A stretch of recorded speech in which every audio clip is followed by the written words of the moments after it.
بسم اللہ الرحمن الرحیم۔ عزیزان گرامی قدر، سورہ بقرہ کی آیت نمبر 195 میں ارشاد باری تعالی ہے وَأَنفِقُوا فِي سَبِيلِ اللَّهِ، اے اہل ایمان اللہ کے راستے میں خرچ کرتے رہو، وَلَا تُلْقُوا بِأَيْدِيكُمْ إِلَى التَّهْلُكَةِ، اور خود کو اپنے ہاتھوں ہلاکت میں مت ڈالو، وَأَحْسِنُوا، اور نیکی کے کام کرتے رہو، ان اللہ یحب المحسنین، بے شک اللہ تعالیٰ نیکی کرنے والوں کو پسند فرماتے ہیں۔ اس آیت مبارکہ میں اللہ سبحانہ و تعالیٰ نے اپنے راستے میں خرچ کرنے کی اہل ایمان کو ترغیب دی ہے اور اس کا حکم ارشاد فرمایا ہے۔ یہاں پر ماقبل میں دیکھا جائے تو آیات مبارکہ جہاد سے متعلق ہیں، تو اس آیت مبارکہ کی دو جہاد ہوں گی۔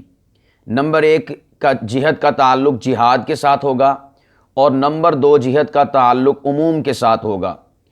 جہاد سے متعلقہ سب سے پہلے ہم اس کو دیکھتے ہیں کہ اللہ سبحانہ و تعالیٰ فرماتے ہیں کہ وَأَنفِقُوا فِي سَبِيلِ اللَّهِ، اللہ کے راستے میں خرچ کرتے رہو، یعنی جہاد فی سبیل اللہ میں خرچ کرتے رہو، مجاہدین کی امداد کے لیے اور سامان حرب کی خریدنے کے لیے اور سامان حرب کی تیاری میں اپنا مال خرچ کرتے رہو، اپنا مال لٹاتے رہو۔ جیسا کہ ہم صحابہ کرام رضوان اللہ تعالیٰ علیہم اجمعین کو دیکھتے ہیں کہ مختلف صحابہ کرام کے اس حوالے سے واقعات ہیں۔ حضرت سیدنا صدیق اکبر رضی اللہ تعالیٰ عنہ، انہوں نے جہاد کے لیے اپنے سارے گھر کا مال اللہ کے راستے میں قربان کر دیا۔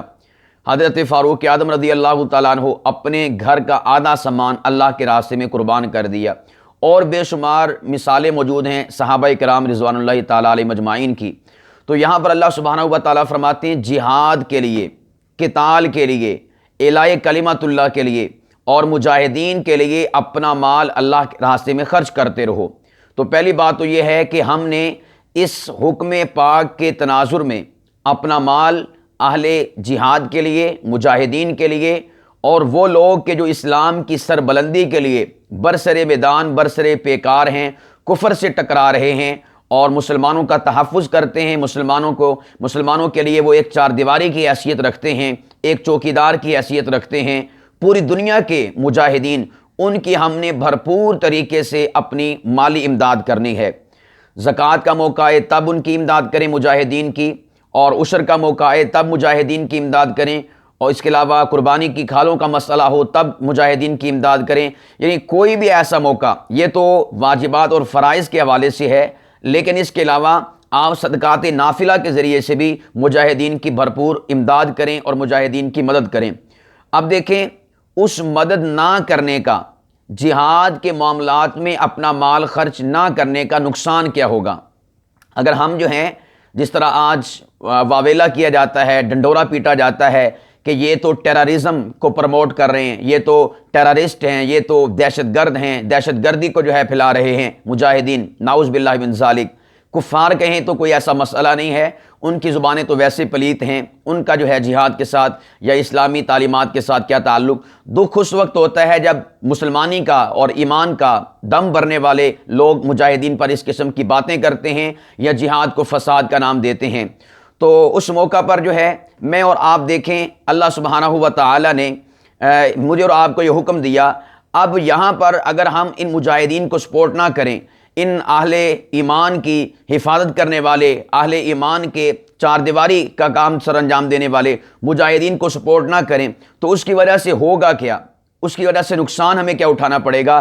کن کو نقصان اٹھانا پڑے گا؟ ہمیں، یعنی عام مسلمانوں کو جو کہ میدان جہاد میں نہیں ہیں، انہیں کیا نقصان اٹھانا پڑے گا؟ اس لیے کہ جب مجاہدین کے پاس سامان حرب نہیں ہوگا، سامان جنگ نہیں ہوگا، ان کے پاس آلات جنگ نہیں ہوں گے، ان کے پاس اسلحہ نہیں ہوگا، تو پھر دشمن جو ہے وہ ہمارے اوپر چڑھ دوڑے گا اور پھر مسلمانوں کو تہہ تیگ کرے گا اور مسلمانوں کو کچل کے رکھ دے گا۔ یہ مجاہدین اور اسلامی سرحدوں کے پہرے دار ہیں کہ جن کی وجہ سے آج ہم امن کی اور سکون کی فضاؤں میں سانس لے رہے ہیں اور عبادت کر رہے ہیں۔ جس وقت جو ہے ان مجاہدین کا سایہ ہم سے اٹھا اور ان کی چار دیواری مسلمانوں سے الگ تھلگ ہو گئی، جدا ہو گئی یا منہدم ہو گئی، تو یاد رکھیے گا اس وقت جو ہے ہمارے ساتھ حشر کیا ہوگا وہ میں اور آپ بخوبی جانتے ہیں کہ دشمن جو ہے بلا تفریق ہم پر چڑھ دوڑے گا اور ہم پھر بھیک مانگتے ہوں گے امن کے لیے اور اپنی زندگی کے لیے۔ تو اس لیے آج وقت ہے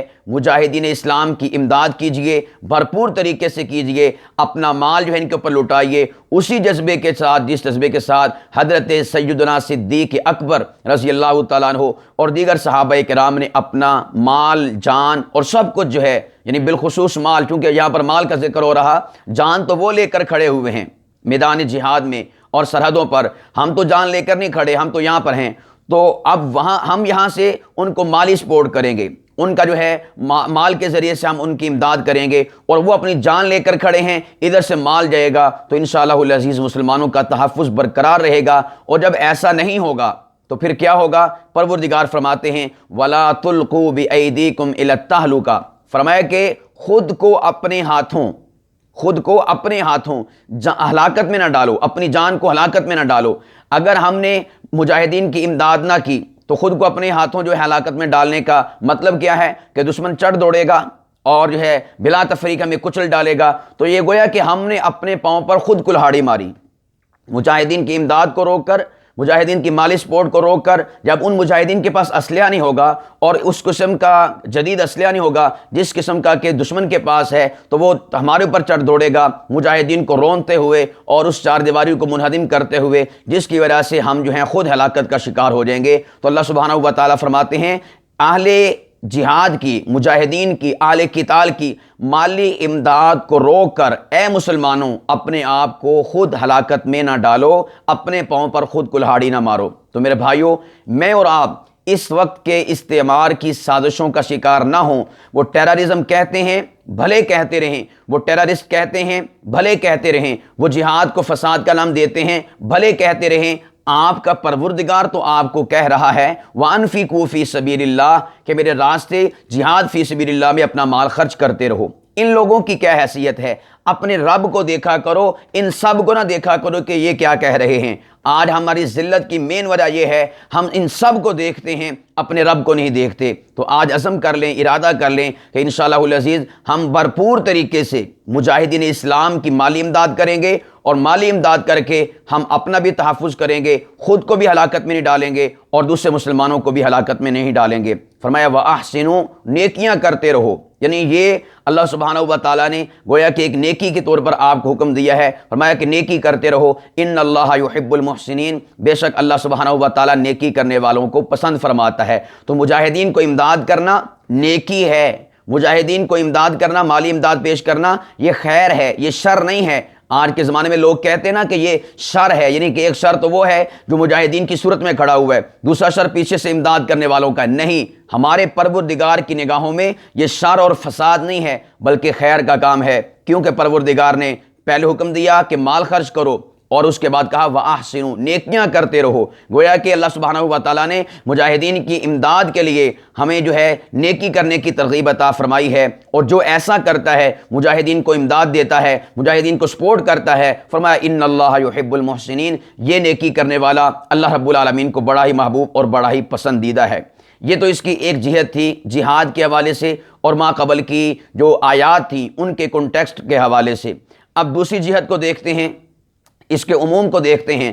پروردگار فرماتے ہیں وَأَنفِقُوا فِي سَبِيلِ اللَّهِ، اللہ کے راستے میں خرچ کرو، جو اللہ کا راستہ ہے اس میں خرچ کرنا ہے، وہ خواہ مدرسہ ہو، خواہ وہ مسجد ہو، خواہ وہ دین کی نشر و اشاعت کے لیے کتابیں چھاپنا ہو، یا اسی طور پر علماء ہوں، حفاظ ہوں، اور دیگر جو ہے جتنے بھی دین کے شعبے اس وقت جاری و ساری ہیں ان تمام میں خرچ کرنا یہ فی سبیل اللہ کے اندر داخل ہے۔ تو عزیزان گرامی قدر، دوسری جہت کے اعتبار سے میرے اور آپ کے لیے سبق یہ ہے کہ اللہ سبحانہ و تعالیٰ فرماتے ہیں کہ جتنے میرے راستے ہیں، جتنے دین کے راستے ہیں ان سب میں خرچ کرو۔ آپ مساجد کی بھرپور امداد کریں، مدارس کی بھرپور امداد کریں، علماء کرام کی بھرپور امداد کریں، اس لیے کہ یہ دین کے کٹہرے اور یہ دین کے ایوان ہیں، یہ دین کے قلعے ہیں، اور علماء کرام جو ہے ان قلعوں کے پاسباں ہیں۔ اگر میں نے اور آپ نے ان علماء کرام کی مساجد و مدارس کی امداد بند کی تو یاد رکھیے گا آپ کا دین برباد ہوگا۔ ظاہر بات ہے کہ امداد جائے گی پھر علماء کرام جو ہے دارالافتاء میں بیٹھے ہوئے بالکل آسانی کے ساتھ اور ذہنی ٹینشن کے بغیر جو ہے آپ کو فتاوی جات دیں گے، آپ کے مسائل کو سنیں گے، آپ کے مسائل کو حل کریں گے۔ مساجد کے اندر جو ہے ائمہ وہ باجماعت نماز پڑھایا کریں گے پوری پابندی کے ساتھ، اس لیے کہ انہیں معاش کا فکر نہیں ہوگا، آپ کی مالی امداد ان کو پہنچ رہی ہوگی۔ خطباء عظام جمعے کے خطبے بڑی آسانی کے ساتھ اور بڑی جو ہے ذہنی فریشننگ کے ساتھ دے رہے ہوں گے، کیوں؟ اس لیے کہ آپ کی امداد ان کو پہنچ رہی ہوگی۔ مساجد کے اندر بجلی کے خرچے ہیں، گیس کے خرچے ہیں، پانی کے خرچے ہیں، دیگر جو ہے بے شمار خرچے ہیں، وہ سارے کے سارے جو ہیں آپ کی مالی امداد سے پورے ہوں گے، تو پھر کوئی مسئلہ کوئی ٹینشن نہیں ہوگی۔ دین کا کام بڑی آسانی کے ساتھ سہولت کے ساتھ جو ہے وہ ہوتا رہے گا، آپ کے مسائل حل ہوتے رہیں گے۔ اور جب آپ نے مساجد کی مدارس کی امداد کو بند کیا تو وَلَا تُلْقُوا بِأَيْدِيكُمْ إِلَى التَّهْلُكَةِ، تو مسلمانوں تم خود اپنے آپ کو ہلاکت میں ڈالو گے، خود اپنے آپ کو ہلاکت میں ڈالو گے مساجد کی مدارس کی علماء کی امداد کو بند کر کے۔ آج دیکھیں میں اور آپ دیکھتے ہیں پوری دنیا میں اس حوالے سے پروپگنڈا ہوتا ہے، مساجد کو امداد کہاں سے آ رہی ہے، مدارس کو امداد کہاں سے آ رہی ہے، علماء کو امداد کہاں سے آ رہی ہے، ان کو چندہ کہاں سے آ رہا ہے، ان کے چندہ باکس بند کر دو، ان کے جو ہے چندوں کو تالے لگا دو، اس کے اوپر اس کو حکومتی تحویل میں لے لو اور ان کا آڈٹ کرو، یہ کرو وہ کرو۔ یہ ساری پابندیاں کیوں ہیں؟ یہ ساری پابندیاں کیوں ہیں؟ یہ مسلمانوں کو ہلاکت کے گھڑے میں ڈالنے کے لیے پابندیاں لگائی جاتی ہیں۔ میرے بھائیو یاد رکھنا، جس وقت اور جب ہم نے مساجد و مدارس اور علماء کی اور دینی اداروں، دینی تنظیموں، دینی تحریکوں کی امداد کو بند کر دیا، یاد رکھیے گا مسلمان تباہ و برباد ہو کر رہ جائیں گے۔ اور آج ہماری حکومتیں کہتی ہیں کہ آپ جو ہیں فلاں جگہ سے امداد نہ لو، آپ جو ہیں فلاں جگہ سے امداد نہ لو، آپ جو ہیں قربانی کی کھالیں اکٹھی نہیں کر سکتے، یہ نہیں کر سکتے، وہ نہیں کر سکتے۔ یہ سارے پروپگنڈے کیا ہیں؟ یہ سارے پروپگنڈے کیا ہیں؟ اگر بالفرض والمحال ہماری حکومت وقت دیکھتی ہے کہ کچھ ایسے عناصر ہیں جو انہی صدقات نافلہ یا صدقات واجبہ کو وصول کر کے اسلام مخالف سرگرمیوں میں مصروف ہیں، تو آپ ان کو بین کریں، آپ ان کے اوپر پابندی لگائیں اور ان کو روکنے کی کوشش کریں۔ یہ کیا ہوا کہ تمام مساجد اور مدارس کے لیے اس قسم کی پابندیاں وضع کر دی جائیں، اہل ایمان کا اور دین کے نشر و اشاعت کرنے والوں کا گلا گھونٹ دیا جائے۔ یاد رکھیے گا یہ بہت بڑی سازش ہے مسلمانوں کی اس امدادی سرگرمیوں کو روک کر جو ہے وہ اہل اسلام اور اہل ایمان کی جو آبیاری کرنے کے لیے علماء کرام موجود ہیں، مساجد و مدارس ہیں، ان کے اوپر پابندیاں لگا کر اور ان تک امدادی سرگرمیوں کو روک کر وہ اسلام کا بہت بڑا نقصان کرنا چاہتے ہیں۔ اے مسلمان، تجھے اپنے کان جو ہیں کھڑے کرنے ہوں گے، تجھے چوکنا رہنا ہوگا اور تجھے باخبر رہنا ہوگا کہ کہیں تجھے جو ہے اپنے ہاتھوں، تیرے ہی ہاتھوں لوگ ہلاکت میں نہ ڈال دیں۔ تو تب ہلاکت میں جائے گا جب تو اہل ایمان کی اور اہل اسلام کی حفاظت کرنے والے مساجد و مدارس اور علماء کرام کی امداد کو بند کرے گا۔ اس لیے علماء کرام کی خوب امداد کریں، مسجد کے ائمہ جو ہیں ان کی خوب امداد کریں، اور مسجد کے جو خطباء ہیں ان کی خوب امداد کریں، مسجد کے جو مؤذن اور خدام ہیں ان کی خوب دل کھول کر جو ہے امداد کریں، ان کی تنخواہیں محدود نہ رکھیں۔ یہ بہت بڑا المیہ ہے ہمارے ہاں کہ مسجد کا امام ہے، مسجد کا خادم ہے، ان کی آج کے زمانے میں بھی 10,000 روپیہ تنخواہ ہے، 6,000 7,000 10,000 روپیہ تنخواہ ہے۔ میرے بھائیوں، کیا ان کے بیوی بچے نہیں ہیں؟ کیا انہوں نے اپنی زندگی کو نہیں گزارنا؟ کیا ان کے ساتھ جو ہے شادی کے معاملات، خوشی اور غمی کے معاملات نہیں ہیں؟ ان پر بیماریاں نہیں آتی؟ ان کے بچوں نے دودھ نہیں پینا ہوتا؟ اگر آپ کے بچے دودھ پیتے ہیں تو کیا امام مسجد کے بچے پانی پیتے ہیں؟ وہ بھی تو دودھ پیتے ہیں۔ کچھ تو خیال کرنا چاہیے۔ ہم بہت بڑی گراوٹ کا شکار ہیں اس حوالے سے۔ ائمہ مساجد کی اور مؤذنین مساجد کی اور خدام مساجد کی، خطباء عظام کی، علماء کرام کی تنخواہوں کو بہت محدود رکھا ہوا ہے۔ ہم سمجھتے کہ یہ فارغ لوگ ہیں، ہم سمجھتے ہیں کہ یہ فارغ لوگ ہیں۔ میرے بھائیوں، آپ کو کیا خبر، آپ کو کیا خبر، ایک جمعہ پڑھانے کے لیے آپ کے خطیب کو نہ جانے کتنی کتابیں مارکیٹ سے پیسوں کے عوض خریدنی پڑتی ہیں۔ ایک جمعہ پڑھانے کے لیے نہ جانے آپ کے خطیب کو پورا ہفتہ کتنا مطالعہ کرنا پڑتا ہے، کتنے اوقات کو صرف کرنا پڑتا ہے، کتنی صلاحیتیں لگانی پڑتی ہیں، پھر جا کر 1 گھنٹے کا جمعہ پڑھایا جاتا ہے۔ آپ کیا سمجھتے ہیں کہ یہ علماء کرام اور خطباء عظام یہ فضول ہیں؟ آپ کو کیا پتا کہ ائمہ مساجد کو آپ کی نماز کی طہارت کے لیے، پاکیزگی کے لیے، صفائی کے لیے، ستھرائی کے لیے کیا کچھ کرنا پڑتا ہے، کتنے پاپڑ بیلنے پڑتے ہیں؟ میرے پیارے بھائیوں، ان طاغوتی اور استعماری اور دین دشمن طاقتوں کی جو سازشیں ہیں ان میں کبھی نہ آنا، ہمیشہ مساجد کی امداد کرتے رہنا، مدارس کی امداد کرتے رہنا اور علماء کرام کی امداد کرتے رہنا، ان کی پشت پر کھڑے رہنا، جانی اعتبار سے بھی، مالی اعتبار سے بھی اور لسانی اعتبار سے بھی۔